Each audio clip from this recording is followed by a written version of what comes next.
Army के plane की तरफ ले जाया जाता है। हर कोई उससे एक ही सवाल पूछ रहा होता है कि बाकी लोग कहाँ हैं। वो जवाब देने की कोशिश ही कर रही होती है कि तभी आसमान फिर से बदलने लगता है। वही डरावना साया दोबारा नजर आता है और इस बार रैथलॉस उसकी दुनिया में पहुंच चुका होता है। असल में जब लेडी सोल्जर उस दुनिया से कूदती है उसी पल वो दरवाजा पूरी तरह बंद नहीं हो पाता। यही एक छोटी सी गलती बहुत बड़ी तबाही बन जाती है। उसी खुले रास्ते से रैथलॉस भी उसकी दुनिया में पहुंच जाता है। आते ही वो सबसे पहले आर्मी के प्लेन पर हमला करता है। एक एक करके प्लेन के विंग्स टूटने लगते हैं, चारों तरफ आग बरसने लगती है। पास खड़ी बाकी जीप्स भागने की कोशिश करती है लेकिन रैथलॉस की आग के सामने कोई नहीं बच पाता। इसी अफरा तफरी में लेडी सोल्जर खुद को संभाल कर खड़ी होती है। उसे पता था कि इस मॉन्स्टर को कैसे मारा जा सकता है। अब वो अपनी दुनिया में थी और उसके पास हथियार भी थे। वो प्लेन के अंदर से छोटे लेकिन बेहद खतरनाक बॉम्ब उठा लेती है जो फटते ही जबरदस्त ब्लास्ट करते हैं। अपने हाथों में पहने हथियारों से वो मॉन्स्टर पर वार करती है। जैसे ही रैथलॉस आग उगलने के लिए मुंह खोलता है उससे पहले ही वो बॉम्ब उसके अंदर पहुंच चुके होते हैं। आग बनने से पहले का वही कमजोर पल और अगले ही सेकंड जोरदार धमाका होता है। लेडी सोल्जर को लगता है कि शायद सब खत्म हो गया लेकिन वो गलत साबित होती है। रैथलॉस इतनी आसानी से मरने वाला नहीं था। जलता हुआ घायल हालत में वो फिर से खड़ा हो जाता है। तभी अचानक दूसरी तरफ से हंटर हमला करता है। लगातार एक के बाद एक तीरों की बौछार रैथलॉस पर गिरती है। हर तीर उसके शरीर को चीरता चला जाता है। आखिरकार मॉन्स्टर लड़खड़ा कर गिर पड़ता है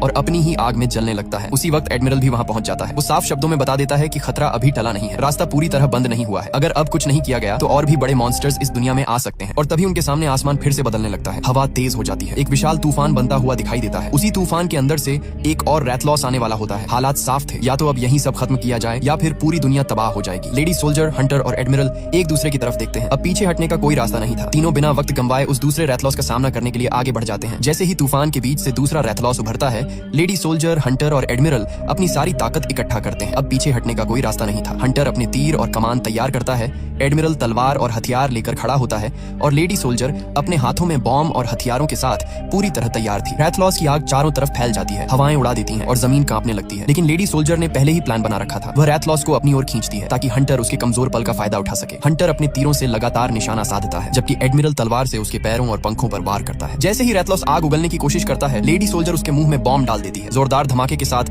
रैथलॉस जलता है और धीरे धीरे लड़खड़ाने लगता है। हंटर और एडमिरल मिलकर उसके ऊपर अंतिम वार करते हैं। रैथलॉस घुटने टेकता है, जलता हुआ गिर पड़ता है और अंत में उसकी आग बुझ जाती है। अब एडमिरल साफ शब्दों में बताता है कि रास्ता पूरी तरह से बंद करना जरूरी है। लेडी सोल्जर, हंटर और एडमिरल मिलकर स्काई टावर की बिजली और तकनीक का इस्तेमाल करते हैं और दरवाजे को हमेशा के लिए बंद कर देते हैं। जब तूफान और खतरा खत्म हो जाता है लेडी सोल्जर अपने घर लौटती है। वह थकी हुई थी लेकिन जिंदा थी। हंटर और एडमिरल उसे सुरक्षित रास्ते तक छोड़ते हैं। उनके पीछे अब दुनिया सुरक्षित थी लेकिन लेडी सोल्जर जानती थी कि ये दुनिया कभी पूरी तरह शांत नहीं रहेगी। पोस्ट क्रेडिट में दिखता है कि कहीं दूर किसी अंधेरी गुफा में रैथलॉस के छोटे अंडे धीरे धीरे हिल रहे हैं। इसी सस्पेंस और सवाल के साथ ये कहानी खत्म होती है। प्यारे दोस्तों, अगर आपको वीडियो पसंद आई हो तो कृपया लाइक, कमेंट और सब्सक्राइब जरूर कर दें। धन्यवाद।